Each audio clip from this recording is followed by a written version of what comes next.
Welcome to the MEF2C cast, the podcast advocating for the MEF2C haploinsufficiency community by broadcasting the voices within. I'm Eli. And I'm Haley. We are parents to a boy with MCHS and autism, sharing our journey with you throughout conversations grounded in learning, support, and community.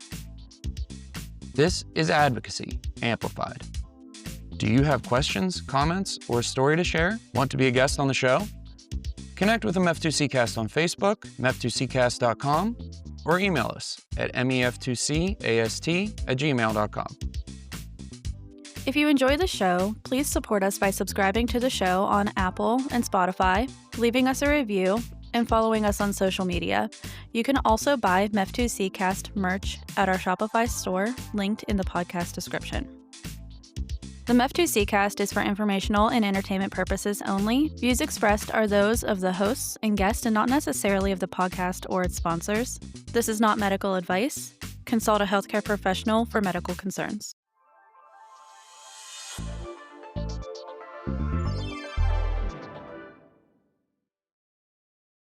Alrighty, hi everybody, and welcome to the MEF2C cast. Our guest today is Julia Irwin, mom to Elsie. How are you today, Julia? I am great. How are you guys? We're doing well. So can you start by just telling us a little bit about you and your family? Yeah, of course. So I'm Julia. My husband is Trevor. We have two kids, Elsie, who is 7 years old, who is our MEFD, Isla, who is 10 years old, Elsie's older sister. And then in the last year, we've got a new furry family member named Oofy, who is Elsie's black lab, who is her service dog. How did you come up with the name Oofy? No, because the service dog gets trained for like 2 to 2.5 years. So they Mhm. come to you with their name. Oofy is actually short for Ufinka because she's from Slovakia. So it's a Slovakian name. Interesting. So tell us about Elsie and sort of when you realized that something may be different about her and what led you to seek a genetic diagnosis. Yeah, so our journey with Elsie started quite early. Elsie was born about 2 weeks early, which primarily in labor and delivery wouldn't be too much of an issue, but Elsie was born at about 4 pounds, 6 ounces. And so she was really, really small for her gestational age. And so out of the gate, when we left the hospital, she was 3 pounds, 16 ounces. So like below the legal weight of a car seat. I'm the smallest baby that our midwife had in her history. And so that kind of led right out of the gate that we had some extra attention. We had, in Canada, it's a little bit different. You don't get a pediatrician for your child unless there's special circumstances. So Elsie was followed very closely by a pediatrician. And so mainly because of like low birth weight and things like that. That being said, she was seen far more often than she would if she was born at a typical weight. And so very early on, when she was a newborn, at about, I'd say 6 months of age, she already started missing those kind of milestones that you would expect a baby to go through.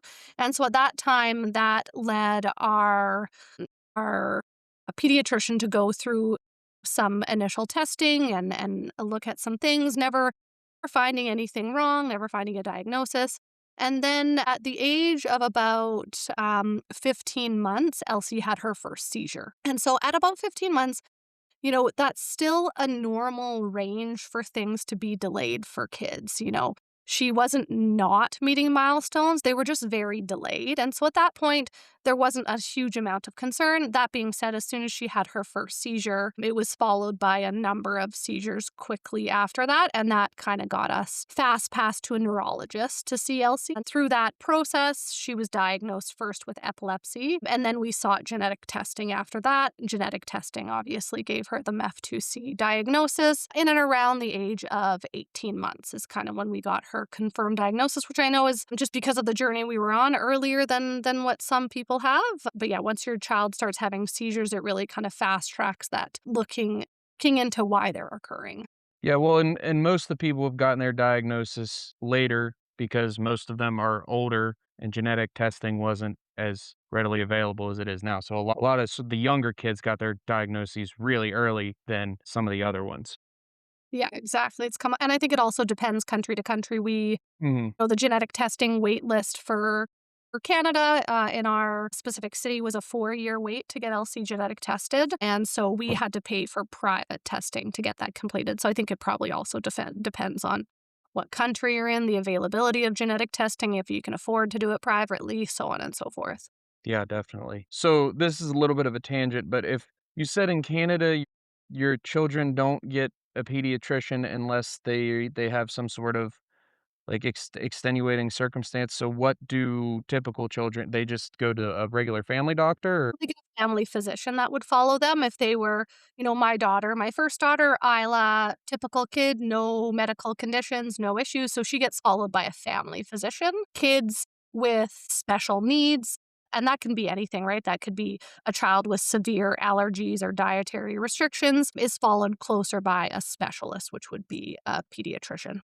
Gotcha. So how did because it sounds like because she got it relatively young, and you probably just kind of assumed she had like, a lot of other people spend a long time trying to figure out exactly what was going on, but it sounds like what happened happened for you relatively fast. You're probably like, "Oh, she has epilepsy," and then you get this genetic diagnosis. So how did that diagnosis make you feel? Did it change anything for you or anything like that? I think a lot of parents feel this way. I always knew, I think especially because it was my second baby, I always knew something was different with Elsie, even though time and time again, I think a lot of us when our kids are really little, we hear like, oh, every child develops at their own rate and it's not a big deal. They all walk and talk eventually. We get a lot of the like, slough it off, it's fine, it's normal. And I really knew it wasn't normal. Like, I really knew something was different with Elsie that wasn't just, she's developing at a different rate than your typical child. And so, although the diagnosis made it real and that, sends you on a different trajectory, for me, it was almost a relief to actually have something to name it so that from now on, it wasn't this thing that was going on in my head. It wasn't like I'm this crazy mom who thinks there's something wrong with my child when she'll probably grow out of it. So I'd say part of it was relief to say, like, no, I'm not crazy. There is something going on. And now with this diagnosis, we know how, it kind of sends you on a path of action of like, okay, we have a diagnosis. We can work with this. We can figure out what she needs to help her versus when you sit in this world of limbo of she's got seizures, she's not meeting milestones, we don't really know what this is. Will she grow out of it? Will she won't grow out of it?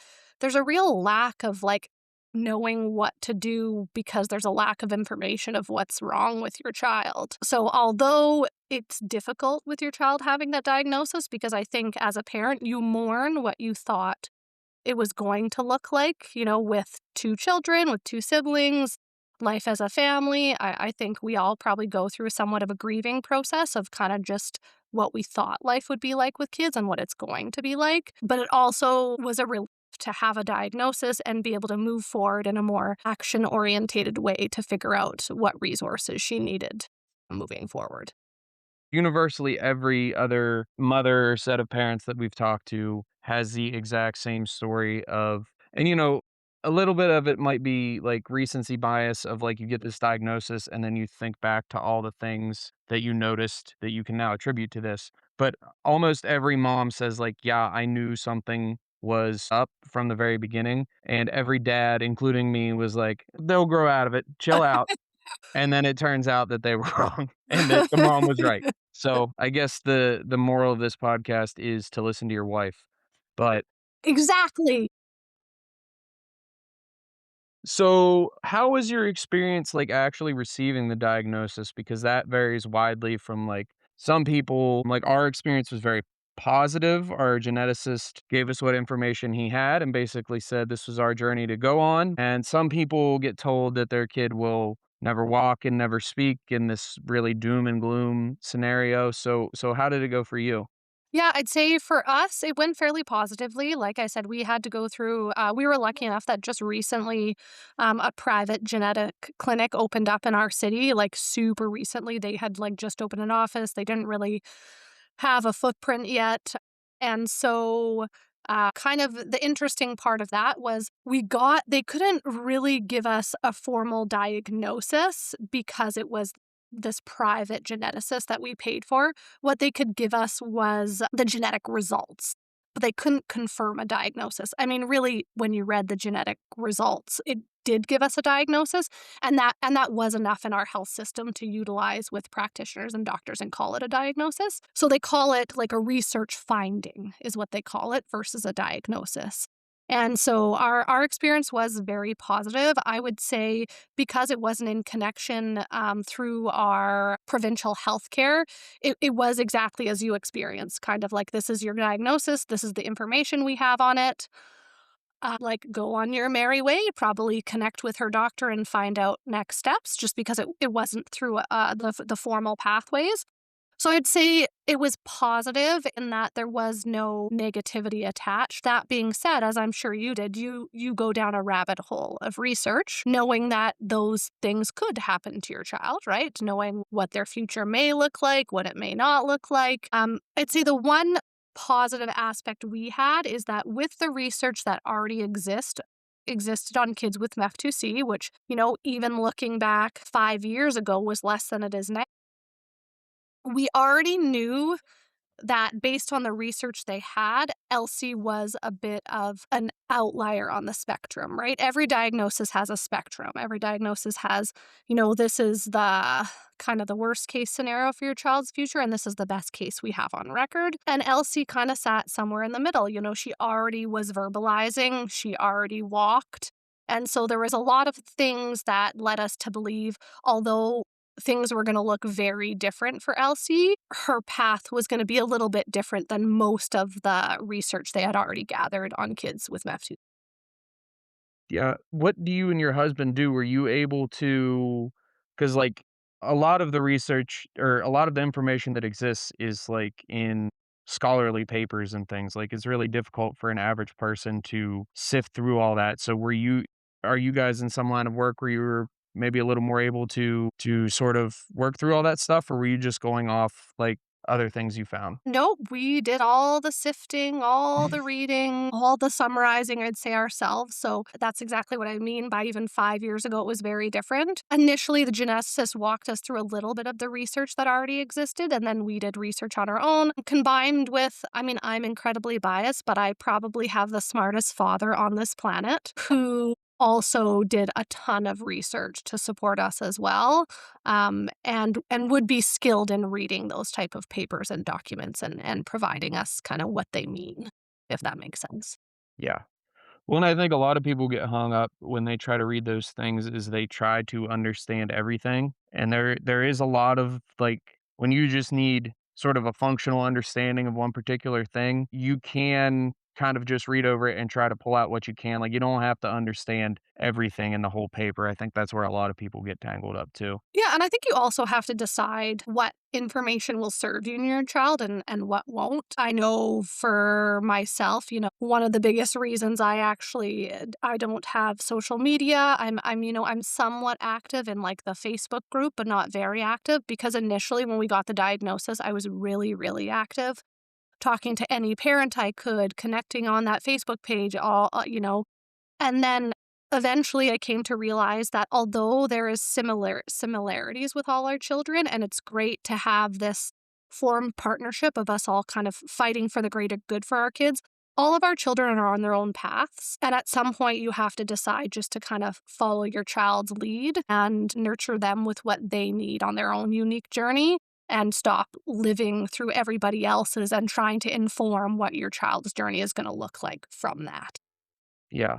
Yeah, I mean, I would agree with you about the comparison aspect of it, but, like, just from the community aspect, that Facebook group has been super duper valuable to us. We're really good friends with well, she's really good friends with Nikki, and me and Kyle, we're not as close as her and Nikki, but we talk some. They're from Canada, like, we never would have met them in a million years without the Facebook group. Andrew Simmons, who is a Mefty, and his mom, we're good friends with him, and several other people we've got in contact with that we've, like, made really meaningful friendships with outside of the diagnosis before but, from that's what I was trying to say, from the Facebook group, so, I do think that is a really great thing, but Yeah, and I would agree with that. So same thing, used to be really active, still am part of it, but, using it for meaningful connections for you as Right. parents with other like-minded families is one way of utilizing that platform, right? But you can utilize it for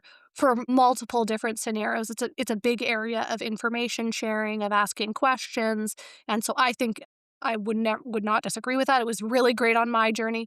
I just had to step back from, I guess how I utilized it related to my own child's journey. Yeah. That makes sense. I mean, we talk about all the time needing to step back from social media in general, and seeing some of the stories and some of the questions that people have in the group are not always applicable to what we are going to go through and what Leo's path is going to look like either. Yeah. Exactly, but they can sometimes, what I find is you can't unsee something. Yeah. And so sometimes, that's why I said, I do check it. I don't check it as often because whatever you see on there, you can tell yourself like, oh, that's, my child is different from that. That's not going to happen. But inevitably, like you've read it, you're going to analyze it, you're going to think about it. And so that's what I mean, kind of picking and choosing when I go on there, what I read, because in general, social media, inevitably, once you read something, you can't unread it, and it's gonna weigh on your mind. Yeah. Yeah, and that's where the burnout comes in. Yeah, it's also occurring to me as we're talking about this, how fortunate we are, like the combination of talking about the research and the Facebook group to just be like just through chance we're in English speaking countries. Because Yes, like there are a lot of people who comment on the Facebook group who, and this isn't a criticism because I don't speak any other languages, but they post in sort of broken English trying to get answers for their kids. So not only would they have to sort through all that technical information, but they also have to sort through it in a second language that they might not be very adept at. It absolutely. just occurred to me how much tougher that would be. So Yeah.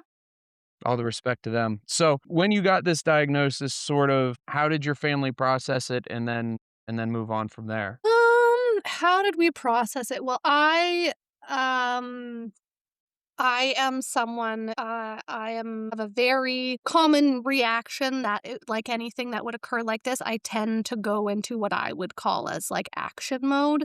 The best way I deal with a situation like that and the diagnosis with my child is immediately going into like, okay, next first is research about what it can look like. Next is there any other people out there that I could talk to about their own journey? Next is like what exists in our system to provide our child with support. So I would say that was the probably the biggest next stage after diagnosis is in our healthcare system. A diagnosis provides you a foundation to get extra care for your child. So in our province specifically, we have something called Family Services for Kids with Disabilities, which is a support system that is in place for families with kids with disabilities. It's quite a long application process. And so that was kind of the next step for us was to work through that application process so that we could get Elsie with much needed speech therapy, occupational therapy, physiotherapy, psychology, you name it, all the therapies that a little Miss Elsie needed.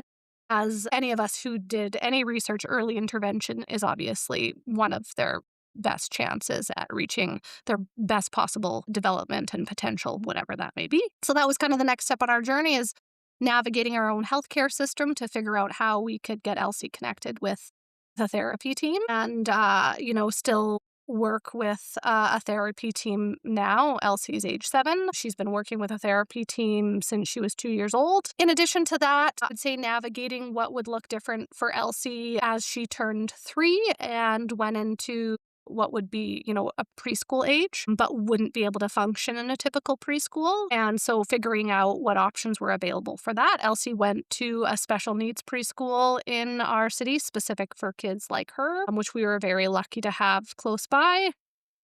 And so that was part of the journey as well. And then I think probably the largest part of the journey that every family deals with, I mean, maybe not. Maybe I'd just talk about myself. One of the largest things that we deal with is kind of adapting your life because it is a big life adaptation, right? Especially having my first child and knowing what does 2 look like? What does 3 look like? Kind of how things transition. Well, those normal transition with kids like ours don't happen, right? They don't follow the same path. They don't reach certain levels of independence at the same age. And so you start to have to adapt your life to that, right? I can't call a typical babysitter to babysit my child who has epilepsy and special needs. that means, time where me and my husband go out looks very different. When the kids were younger, we didn't go out together. One of us went out with our own friends and the other one stayed home with the kids. And we really just spent time as a family primarily and, maybe went out separately. But, time alone kind of went to the wayside. In addition, how you, with your second child, how you make sure that your mefty doesn't take up all your time and attention because they just need so much more time and attention. We still had another child who needed our time and attention too. And so I'd say that was a big step in the journey is kind of adapting our life and our lifestyle and even things like our house. I mean, the amount of adaptations we've had to do to our house so Elsie was safe and wouldn't, walk out of the house on the street or you know, turn the stove on or like you name it. The amount of adaptations we have gone through related to our house so she's safe was quite a journey. Yeah. Yeah. So you mentioned your therapy team. How did you go about putting that together? Were you lucky enough to just like find great therapists right off the rip and you've been with them the whole time, or have you had to shop around and find the best therapist for Elsie? How have you done all that? Yeah, we were pretty lucky, I'd say. So we started off with one therapy team member who was referred to us, and she had a team through this program through FSCD, and they worked really well together. In our system, they're usually an FSCD team where they share cases. So the occupational therapist, physiotherapist, speech therapist, aide all collaborate together and are on our team and are on a team. So you have team calls and then you have separate sessions together. And so we were actually pretty lucky in the first round. We found a really good therapy team. I mean, we've had to switch out one of the team members more so because someone left the team, not necessarily because they weren't good. So we've been really lucky in that avenue. We've always had really great therapy team members and really great resources for Elsie. Yeah, that another thing that's just occurring to me is that might be part of the reason why our therapy team is so good is because they all work at the same facility and they all know each other and things, and that's because like, in the US, typically, unless you have therapists like that that are all working together, you don't have therapists like a team of when people refer to a team of therapists, they refer to their child's therapist, not like those people are a team independent of you, if that makes sense. Yeah, need a team that works collaboratively together, which I think is definitely in our child's best interest, right? Like they're all of the therapies somewhat overlap. Mhm. Yeah, I think that's great. So, how did she progress from, what was it, 18 months that she got her diagnosis up to now as far as, like, milestones and things go? Yeah, so it's interesting because there's a lot of things, that I wasn't sure if Elsie would ever be able to do, and a lot of them she has been able to do. I mean, with an abundance of time and energy put towards them, about 10 times more than what a typical kid would need. But that being said, Elsie's achieved quite a lot since we got the diagnosis. So at 7 years old, Elsie can communicate all of her needs verbally. So Elsie communicates verbally. That being said, she doesn't communicate typically like a typical kid would. So she wouldn't say, "Mom, I'm hungry, I want Cheerios." She would say Cheerios, and that would kind of be it. And I would say, "Oh, you're hungry, hungry Cheerios." So she can communicate a lot of her needs, whether that she's hungry, she's got to go to the washroom, she doesn't want to do something, she does want to do something, So that's really progressed over time. And even if it's not verbally, she knows to grab your hand and pull you to take you where you want to go. But her receptive understanding is very different from a typical kid. So like you can't, and I think most people experience this, like you can't have a back and forth conversation with Elsie. It's not like I want Cheerios. I'm like, "Oh, you want Cheerios?" And she's like, "Yes." Like, "Oh, you must be hungry." There's no like, "Hey Elsie, how was your day at school?" She's like, "Thirsty." So, although she does have a fair amount of verbal communication, it's very different than a typical kid. It's really just to communicate kind of her wants and her needs, and for us to, kind of get an understanding of what she's trying to get across. Small directions or repeated directions that she's used to, she understands. So get on your shoes, get on your coat, kind of like get in your car seat, things that we do on a very regular basis. She understands. I'd say from, like, a dressing perspective, she's pretty good at dressing herself. She can't dress herself independently, but, like, you can lay out her pants and she can put them on. You can lay out her shirt, she can get it over her head. You gotta help her get her arms in it. I'd say the biggest thing we achieved in the last, in late 2025 that we had been working towards for 4 years would be she is potty trained, Oh. which for any mefty parent who has tried that journey, it is a long one. So we have lots of ups and downs on that journey, but Elsie is officially potty trained as of late 2025, and that was like we needed to have a party to celebrate that one. So yeah, she continues to develop. She walks, she runs, she knows how to ride a strider bike. But I think also what we experience with our kids is as they get older, they're like a lot of the things that they struggle with, you can find adaptations when they're little.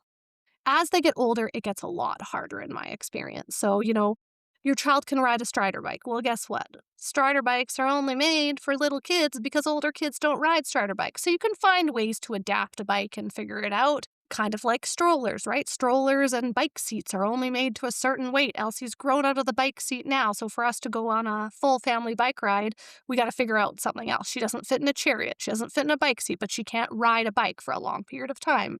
So I'd say we're in the phase now where, when I go to the grocery store, she doesn't fit in the cart. So you got to figure out a way to go grocery shopping where you can't carry your child. They can't fit in the cart, but you got to bring them with you. And so I think that's kind of the phase that we're in now is adapting things for Elsie as she gets bigger and older. And this isn't just like there's a lot of tools for little kids that aren't fully independent, if that makes sense. Yeah, definitely. I mean, we went hiking this last weekend, and we're kind of getting a similar spot with Leo where, like, they make those, like, the frame hiking packs for toddlers, and Leo's only 3, but he's, oh, 45 4 pounds yeah, he's and yeah. huge. Oh, that Elsie's 55, so that's big. Yeah.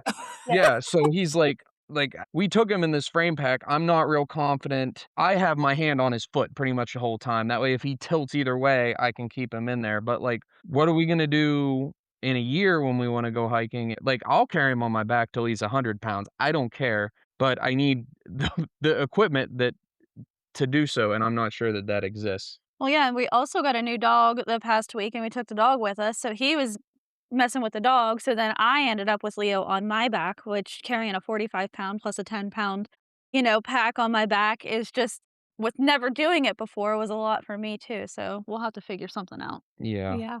but we run it oh, That's go the ahead, journey, sorry. figuring it out. The other thing I found as she got older and I got older, like, your body also just starts to tell you, like, you can't carry your child all the time. Your lower Yeah. back hurts, your this hurts, your that hurts. So, like, we did also have to find other ways of, like, just carrying Elsie through every activity we do, right? We like to go hiking. We're gonna carry her. We like to go to this big festival that's crowded. We have to be with her. We're gonna carry her. Like, eventually you have to find a way around it, and that's actually how we ended up getting a service dog, Yeah. was for that large reason, was all of these tasks started to become they were fairly easy to navigate when you can throw them in some type of thing or carry them, whether it's a backpack, a stroller, or whatever. When all of those options start to go away, it really starts to get challenging to do the same things that you wanna do as a family, and so that's part of the reason that we went down the road of a service dog was because things like grocery shopping. So our service dog gets tethered to Elsie. I mean, every kid has different issues. One of our biggest issues with Elsie is she doesn't understand safety. She's a bolter. So in the grocery store, when they're sitting in the cart, it's great. As soon as you're holding their hand, like it's really hard to grocery shop with one hand. At some point, you have to let go of their hand to get things down and put them in the cart. And that's the time where they choose to run. Yeah. And then you've got a cart in the store and you've got a child running out of the store. And so those things began to become really challenging. And so the service dog gets tethered to Elsie. So Elsie can come grocery shopping. Oofy is beside me, and then she's actually tethered to the dog. So she wears a little thing around her waist. She's tethered to the dog. She can't run away, but she gets to participate in things. That goes for your crowded spaces, your like anything you can think of. Eventually what Elsie has learned is that you stay with your dog. So now we're actually at the point we've had Oofy for about almost 2 years. Elsie has actually learned that she just stays with her dog. So we rarely have to tether her to Oofy now. She kind of just knows after many times of trying to run away while being tethered to the dog that it's not going to work. You're attached. And so now she's learned that she doesn't run away. And so, yeah, that was one of our kind of, as she gets older, that was why we decided to go down that path, was because of the assistance that the service dog would provide as she gets older. I've never heard of a service dog used in that way before. That's really cool. But I love that. Yeah, when you first said that, I was like, "Does Elsie ride the dog? Is that what she's talking about?" No, I don't think there's a that's the couple case. ways. So I'd say the primary reason, I'd say the number one skill the dog has that we utilize is the dog sleeps with Elsie. So sleeps in her bedroom, and one issue we had as we got older was navigating her waking up and exiting her room independently. There's only so much baby gating and stuff you can do as they get older. And what was happening was Elsie initially would always come to our room, except sometimes she stopped coming to our room when she would wake up. And if our baby monitor, we didn't hear her or whatever, I mean, one time she went into the kitchen and opened all the cupboards and dumped out every spice you can imagine, poured honey on top of it, took Nutella, rubbed it all over her body. It was, I mean, and you have to just laugh at that because way worse things could happen, right? Like, Yeah. she was safe, the house was a disaster, so that's fine. But more so was the fear of, like, what if she exits the house? What if she lights, like, what if something were to happen? And so the dog, as soon as Elsie wakes up, the dog comes and gets us. So we Hmm. know as soon as Elsie is awake, whether she chooses to come to our bedroom or not, we know she's awake because the dog has come and got us. So Yeah, that's probably the number one skill the dog provides, and comfort at night as well. So yeah, tethering would be a big one as well. But I think these dogs can be trained for a lot more skills than people realize it. Like, they can be trained for, our dog was originally trained for what would be called door alert. So if Elsie tried to leave the house and a door was open, she would come get us and alert us. That being said, Elsie has learned not to do that, and we have locks on the door, so that's not really an issue anymore. But the dogs are trained for, yeah, quite a lot of unique things that people don't realize. I'm not sure if you've had this with our son, but our daughter, medical appointments can be a really big struggle with our daughter because you don't have the ability to be like, we're going to the dentist. It's okay. We'll have ice cream after. They're just like, someone's digging in my mouth and this is weird. I'm upset. And so the dog provides comfort for them. So our dog is trained to lay on Elsie's chest during any appointment every night, even when she gets her teeth brushed, because even that was a journey. Oofy lays on her chest so she stays calm while we brush her teeth. And so that's another skill the dog provides. In any kind of medical situation, the dog will lay on top of her to keep her calm. hmm. Yeah, I mean, I have quite a bit of experience with dogs and dog training, and I've heard of some of the I'd never heard of the tethering one. That's really interesting, which is also interesting because that's essentially how you taught Elsie to stay close to the dog is how you would teach a dog to stay close to you. So, it's not to compare your child to a Yeah, dog, but it's you just know. interesting how the relationship works both ways. I think we're all like, if it works, Yeah, hey. yeah, absolutely. So how does you mentioned earlier her getting up in the middle of the night. How does she sleep? That seems like a struggle for almost everyone. Have you guys figured out any methods to get her to sleep through the night reliably? So yes, Elsie, I'd say similar to a lot of other people. When she was younger, we struggled a lot with sleep, primarily with wake ups in the middle of the night that lasted a long duration, which I think is pretty common. Yeah, parties. Yeah, parties, nighttime parties. Exactly. That, like, wide awake, ready to go for the day, takes 3 hours to wind back down, those type of parties. We had a lot of those parties when she was younger. I would say as she got older, we did progress out of those, and she did sleep pretty well through the night. And as she got older, it just got better and better. So up until recently, Elsie was a really good sleeper, sleeping through the night independently. She sleeps in a bed with no special anything. She just sleeps in a normal bed in a normal room. That being said, as of about 8 weeks ago now, we have put Elsie on an ADHD medication. And so that has put us into a new set of sleep challenges that I don't know if we were ready for. And so I think a lot of kids with MF2C struggle, with focus, with attention, with concentration. stemming, bolting. And so we decided to try an ADHD medication to see if we would see a meaningful difference from it. And we have seen a very meaningful difference from it. So Elsie goes to a special needs school. Her teachers have seen a significant difference in her ability to follow instructions, to participate for longer, to sit still and pay attention. That being said, the way ADHD medication usually works is it makes an impact during the day, but as it wears off, they get this like surge of energy and of the behaviors that were kind of Oh, suppressed all day. So we are in a phase right now of trying to figure out what is the greatest path forward.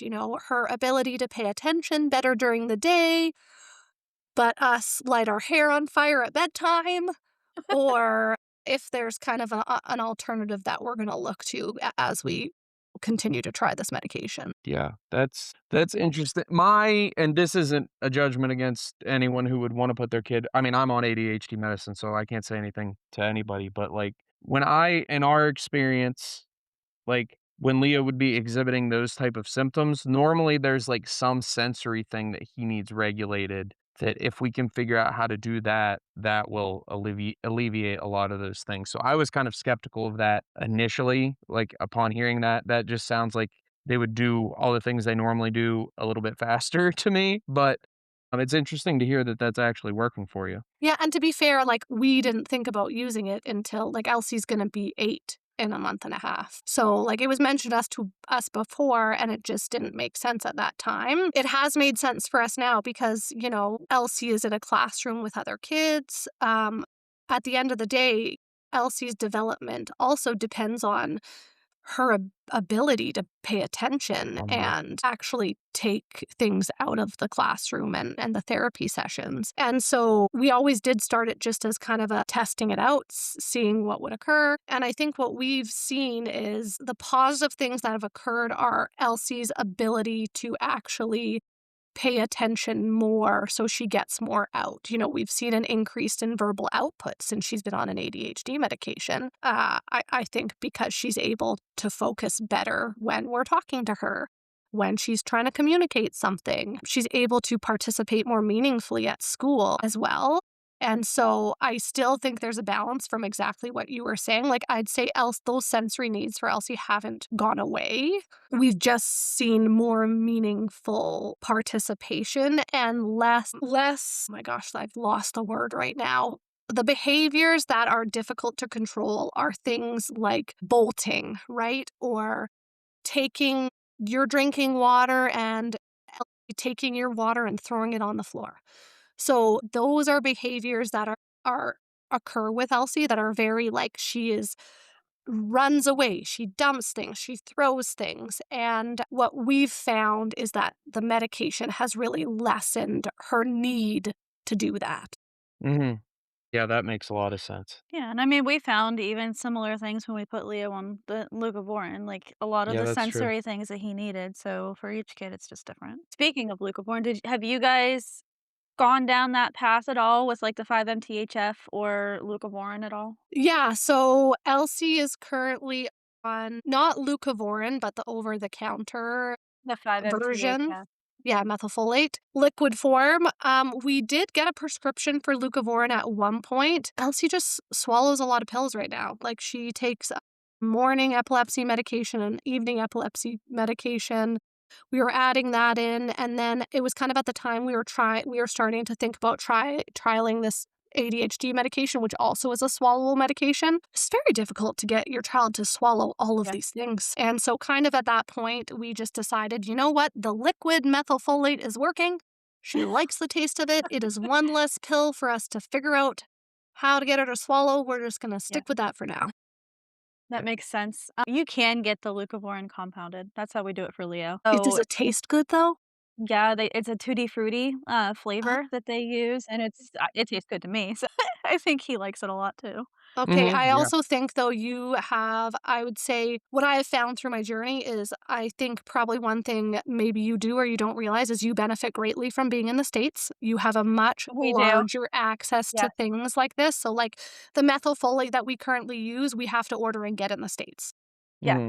We can't get it in Canada. And so even that, like, probably you get your leucovorin compounded into Tutti Frutti. I'll have to look into if that's even an option for us. Yeah. Yeah. I mean, I've shipped the 5-MT to people in Canada before, so, like, completely get that. I do realize that we are pretty privileged when it comes to that kinda stuff. Yeah, I mean, we're all grateful for that, so. Yeah. When Yeah. I go my parents live in the US, and so when I go down there, I bring an extra suitcase to order all of the things and bring them Yeah. all back. I wanted to circle back around because I never asked what actual variation does Elsie have? Like a deletion or a mutation? Yeah. Mutation. Okay. Gotcha. Do you remember where? What No. it no? Yeah, if somebody asked me that question off the top of my head, I would have to, like, let me look that up." I have no idea. 47 maybe? I don't know. You didn't know either. Uh, Go ahead. I You had mentioned, earlier your older daughter. Can you go a little bit into how her journey has looked with having a, MEFT sibling? Yeah, of course. Well, I mean, every child is a blessing, but we are incredibly blessed to have like the most amazing older sister for Elsie. I was always like, oh man, I think Isla was like meant to be Elsie's older sister. Isla's like a completely different story than Elsie, like the easiest baby you've ever had, the easiest toddler you've ever had, the easiest kid you've ever had.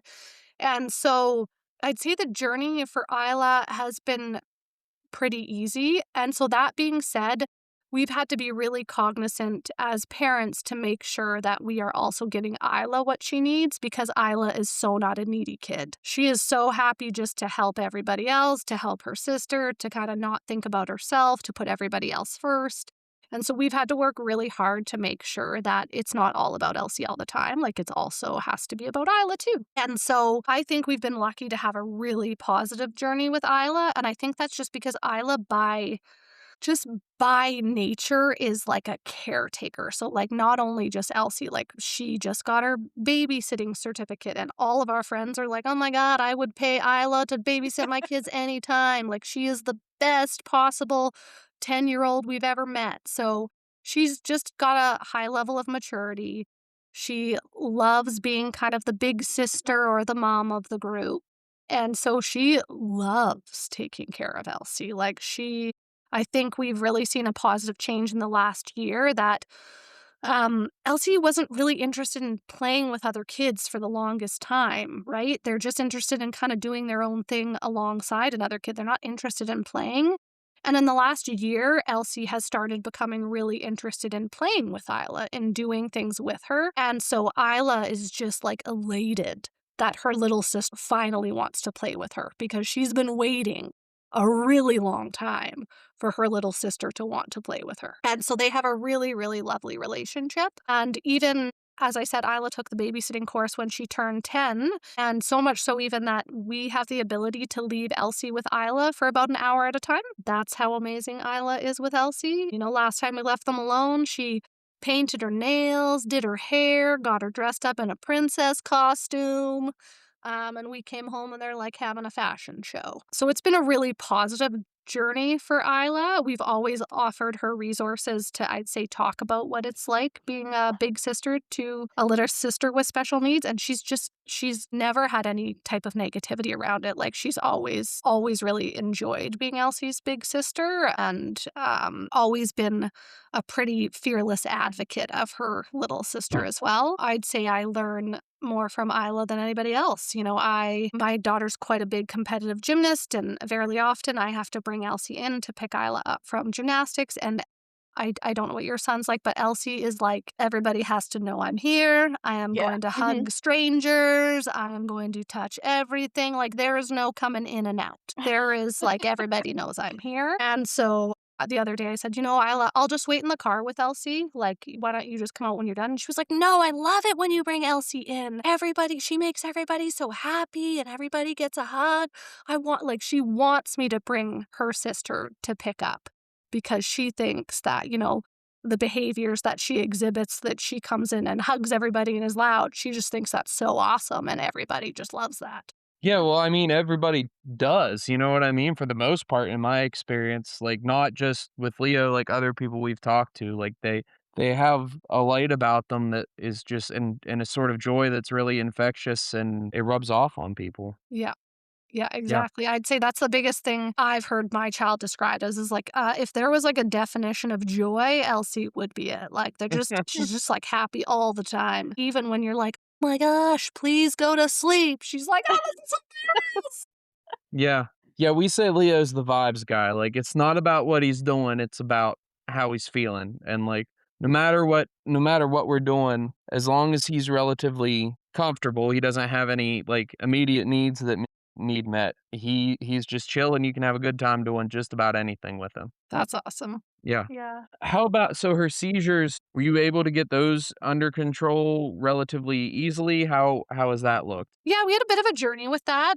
The first medication we were prescribed for Elsie, we found the cons were outweighed the pros. So, yes, she didn't have seizures, but we saw her development decrease, like kind of plateau. She stopped developing, that kind of joyous outlook went away. She started being quite moody. And so we actually stuck with it for probably close to a year. And then we just decided it's not worth it. Like, she's just a different kid.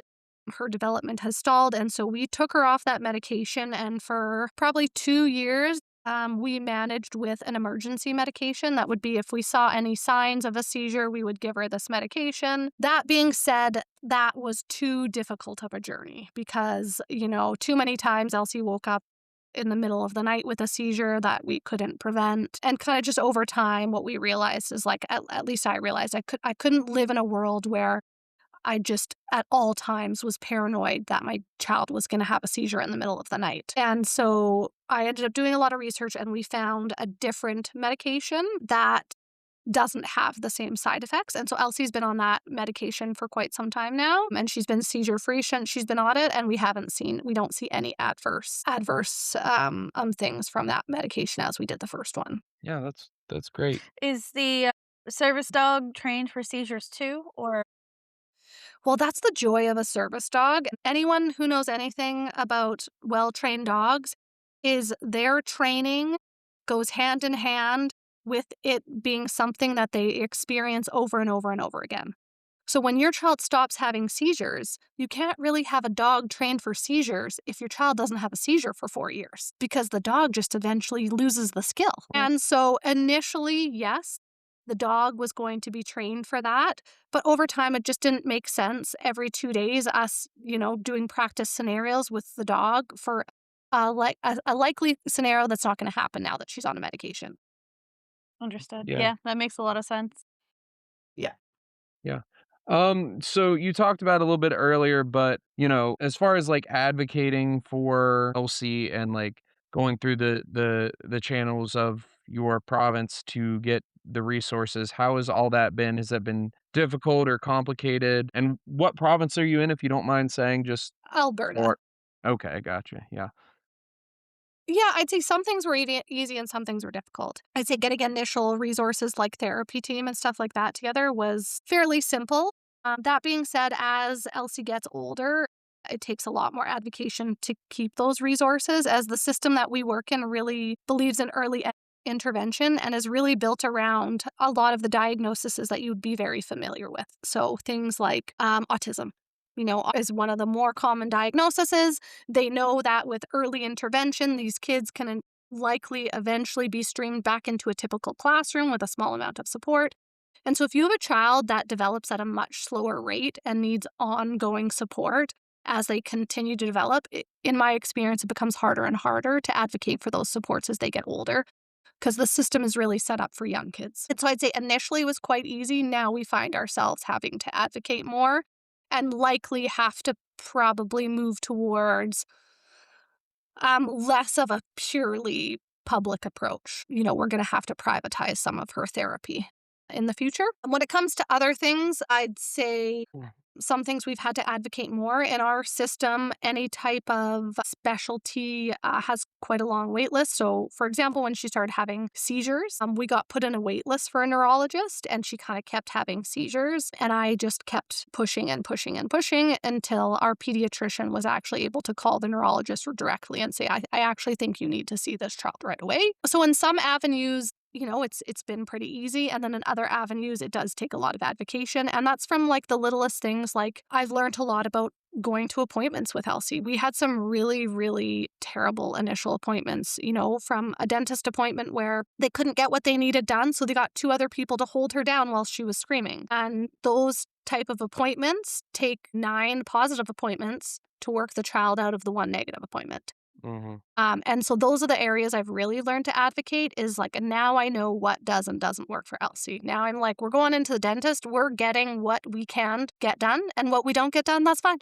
Mhm. One day, she had her first x-ray this year, and I was like, wow, that's amazing. We've been working towards getting an x-ray for like 4 years, and that's okay. I'm gonna pin her down to get an x-ray. We're just at whether it's an eye appointment, a dentist appointment, we are just going to get done what we can. And over time, Elsie will learn that these are positive experiences, that is okay. And over time, eventually she'll be able to do it all. Yeah. Yeah, absolutely. Does she have any, or well, let me ask this first, sorry. My brain's kinda bouncing all over the place. So, you mentioned autism earlier. Does she have an autism diagnosis? Because okay, yeah. See, here it's very advantageous for us from a resource standpoint to have that diagnosis, but from what I understand, it's not that way in Canada. Does she have vision issues? No vision No? issues. Nope. Really? That's remarkable. Yeah. No hearing issues, no vision issues, no other, like outside of epilepsy, no other medical issues we've seen. Mm. Hmm, okay. The other journey that is really big for kids is kind of the educational journey for kids. Yeah, sure. And I'd say that's been a pretty big journey for us is in depending on what country you're in and how big of a town or city, finding the right education for your child is a pretty big job. Mhm, And so we went through one school before we found the right school for Elsie. And in our belief, Elsie benefits greatly from going to what would be a special needs school. There's no grades; it's just based on developmental ability. So the classrooms have names like Sunshine and Aspen, and the kids are of all different ages. They're grouped together by developmental ability, so that the kids can kind of get the most out of that classroom setting. That being said, we were really lucky that we, one, got into the school, two, we have the ability for Elsie to get to the school and back because it's quite far from our house, three, that we can afford the annual tuition of that school. In Canada, at least in our city, usually what would occur is Elsie would go through the public system, and that, from what we know, probably wouldn't be a positive experience for her. She'd get streamed into a typical classroom. The typical curriculum wouldn't be anywhere near what she needs. Elsie's learning how to draw a circle. They're learning what an adjective is, two very different developmental strains. mhm. And so we've chosen the private path for school for Elsie, and we're incredibly grateful to have that as an option, which a lot of parents don't. Yeah. Yeah, here, I don't completely, like, understand all the ins and the outs of the law offhand, but, like, there are obviously laws that require a certain level of accommodation for your kid, and if your school doesn't think they can meet that level, then they will pay your school district, they will pay for your kid to go to, like, a private special needs school, but you might not get to pick that school, so even Yeah. then, still it yeah. And very different in Canada than it would be in the States. In Canada, it doesn't follow that. Yeah.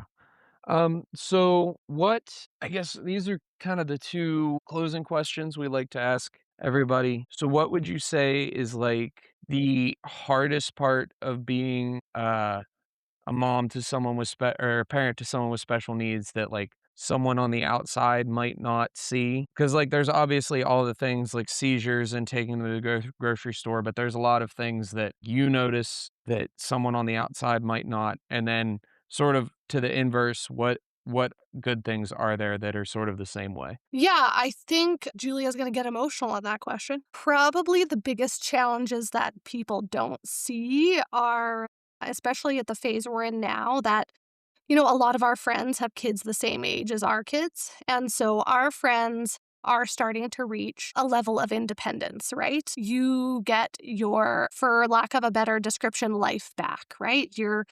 Your kids can stay home alone. They go on play dates. They can walk from school home alone. They can go to birthday parties. They can go on the weekend ski trip. And I think what I am finding the hardest is that that level of independence just does not return for families with kids with disabilities. It's really hard sometimes, I think sometimes your friends and family don't really see the day to day and long-term challenges that you don't really have a choice in, right? Your family, all 4 of them, you get to experience these great things together. You get to all go to the ski hill and ski together. My family, if we wanna ski, it's Elsie and my husband staying home, and it's me and my daughter going. So, we don't get a lot of those. I think that's the hardest thing. We don't get a lot of those typical together family experiences that you might have wanted for your family, whether it's if you can continue hiking and if you thought those hikes might end up in camping trips together, and if you were a big skier when you were a kid and you wanted your kids to ski together. Those It's just the reality of how life will continue to look different, and how, because of that, life is a little bit harder. Everything takes a little bit more effort. The ability to go attend, a dinner as a couple is harder. The ability to go on a family vacation is harder. All of those things that on a day to day basis you're presented with that from the outside, other people just don't see, people starting to plan their next phase of life with independent children when your child is always going to be dependent on you. Does that make sense? Yes, yeah. And I think about that all the time. Like, it wakes me up in the middle of the night. Like, people are raising their kids with the assumption that they are going to be empty nesters one day, and we are preparing the rest of our life knowing that we are going to have our kid either live with us or be in a facility of some sort instead of just being like a typical adult. I think people probably underestimate how much you're thinking about it all the time. On the Mhm. weekend, we had friends that went up and skied together and we stayed home. And like every part of my being wanted my family of 4 to be able to do that, but we can't. That's not a reality. My parents the other day asked me, like, oh, maybe one day you'll retire and do this and this. And I said, oh, I think maybe you forget we might not. Like, that's not Right. probably what retirement's going to look for us. Like, we're going to have a dependent child. Retirement's gonna look very different for us, and so I agree with you. Those are the things I think about all the time, like, what happens when I get too old to care for Elsie? Like, who's gonna Mhm. care for her? Is Isla gonna feel like she has to care for her sibling? I don't want that to be something that she is burdened with for the rest of her life. Like, these are the things that I think as parents of kids with special needs, we're always thinking about. Whereas, every other parent is like slowly preparing their children to flee the nest and be independent and take care of themselves. Yes. Yeah, and it's not even just about you because, like, it stinks that you'll never have these experiences with your kid, but your kid, like, things like sports and hiking and the outdoors and all these things that your kids won't be able to experience the things that you got so much out of. Yeah. Even, I mean, I had a phase where I was like, we have to have a third kid because Isla needs like a sibling. She Mhm. obviously she has a sibling. But, I grew up with a sister that you could call when you had a bad night, someone you know, went to your first party with, bought you your first drink, or all these kind of things that you experience with your sibling. And I had a long phase where I was like, well, like, and there would be 2 people to care for Elsie. And then Isla would have this sibling experience that she's not going to have. So, yeah, I mean, I could talk about that experience for like, we could overlay that over many as examples, as I'm sure you could, right? That pop Mhm. into your mind on a daily basis of how life just looks different for you. Yeah. The other question was the sort of good things that or the things that you've gotten out of this experience that other people might not see. Yeah, I mean, I'm a pretty firm believer that things happen for a reason. And I think Elsie was brought into my life for a reason. I mean, we already talked about it. Like, C is The biggest thing I love about her and that I have learned from her is she is just authentically herself. If she wants spaghetti for breakfast, she doesn't care, it's not a breakfast food. She's like, "I want spaghetti for breakfast, what's the problem? Like, I don't have to live these social norms you guys think where I have to have Cheerios for breakfast." And I really love that, like, she can just be authentically who she is because those things cognitively don't go into her mind. She doesn't care what other people think of her. She doesn't care that people might, think it's weird that she hugs everybody. She's like, "No, I'm a lover. I wanna hug everybody." And so that's been really positive, I would say, is, to, be in a judgment-free zone of what makes the most sense not only for her, but to think about, like, if nobody was judging me, what would make the most sense for me?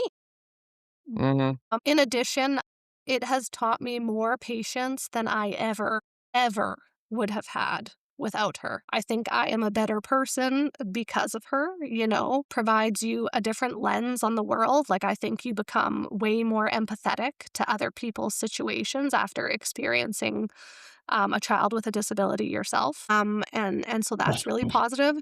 I also think it's been really positive for her older sister. Her older sister is going to be such an amazing adult because of this experience at a young age.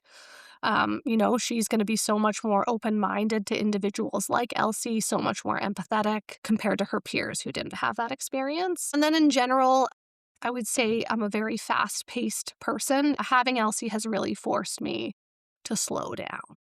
Mm. Yeah. Which has been positive as well. Enjoy the smaller moments. The weekends aren't about go, go, go. They're about, we're not going to be go, go, going. So, we fill our time with things that are slower paced and less stressful. Yeah. And the last I would say I've seen a different side, especially of my parents from a support perspective. Sorry. That's alright. Um, like, Elsie's grandparents fiercely love that little girl, and so I've definitely seen, like, a significant amount of support and love from my family as well, knowing that things look different for me and for her and wanting to help and support as best as they can. Yeah. Yeah, I've definitely had the same experience, particularly I mean, both my parents were amazing parents, but my mom, I talk about my mom every episode, she was a special needs preschool teacher, so I'm like, "Oh, well, great, like, obviously, she's really well equipped for this." Yeah.